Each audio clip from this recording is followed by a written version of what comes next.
السلام علیکم دوستوں، آئیے ہم اس ویڈیو کو دیکھتے ہیں اور سنتے ہیں۔ اگر ویڈیو آپ کو اچھی لگے تو آپ لائک کر سکتے ہیں، اپنے دوستوں میں شیئر کر سکتے ہیں اور چینل کو سبسکرائب کر سکتے ہیں۔ چلیے بنا دیری کیے ہوئے ہم اس بیان کو سنتے ہیں۔ ہی کی طرف گیا ہے وہ 27ویں شب ہی ہو سکتی ہے، زیادہ غالب گمان یہ ہے۔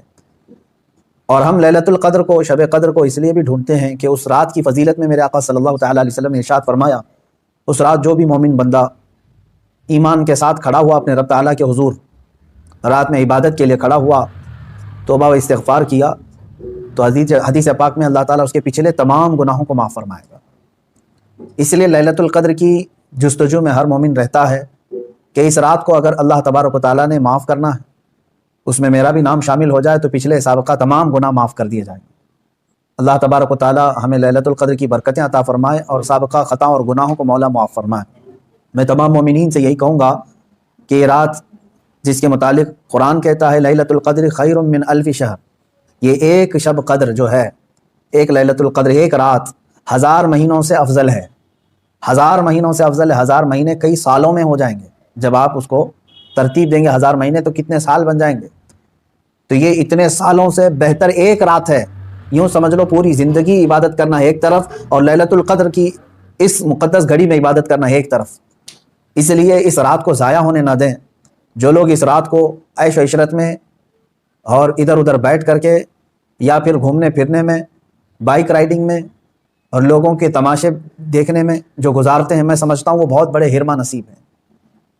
انہوں نے اپنی قسمت میں ملی ہوئی اس رات کو اپنے ہاتھوں ضائع کیا، ہلاک کیا۔ اور اسی لیے میرے آقا صلی اللہ تعالیٰ علیہ وسلم کی حدیث بھی ملتی ہے، وہ شخص تباہ و برباد ہو جائے، ہلاک ہو جائے جو رمضان کو پایا مگر اس کی قدر نہیں کیا۔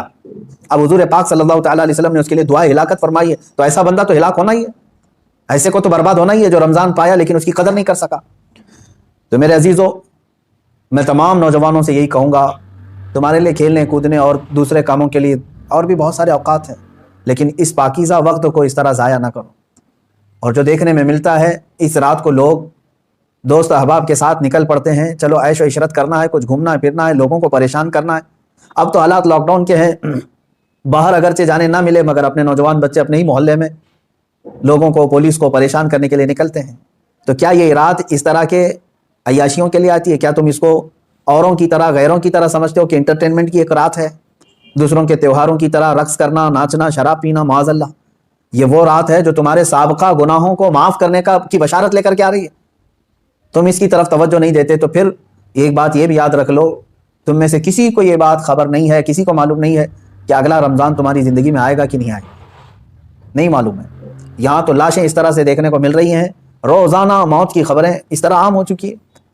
تو آپ اندازہ کرو کہ اگر آپ کو اللہ تعالیٰ نے یہ رات عطا کیا ہے تو یہی سوچ کر کے کہ آپ عبادت کرو کہ شاید میری زندگی کی آخری رات ہوگی، یہ لیلۃ القدر شاید میری زندگی میں دوبارہ نہیں ملے گی۔ جب یہ تصور تمہارے اندر آئے گا تو انشاءاللہ عبادت کا ایک ذوق بھی بڑھ جائے گا، لطف بھی آئے گا، اور اللہ تعالیٰ سے گڑ گڑا کر کے مانگو گے بھی، اس طرح سے مانگو کہ مولا اگر یہ میری زندگی کی آخری شب قدر ہے تو اس رات کو بخشے بغیر مجھے اپنی جگہ سے نہ اٹھا، میرا نام بخشے وہ میں شمار فرما۔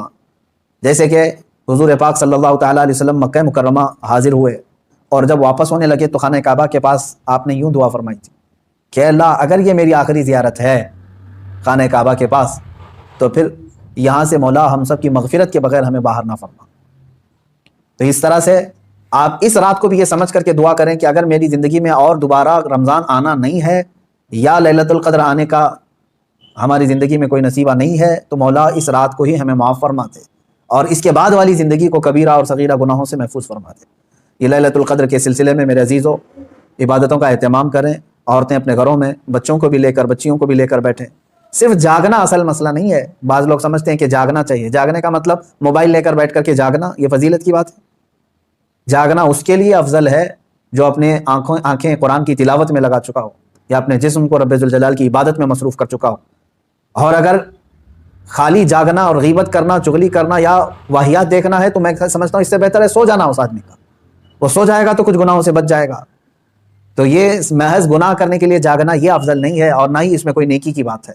اللہ تبارک و تعالیٰ سب کو اصلاح کی توفیق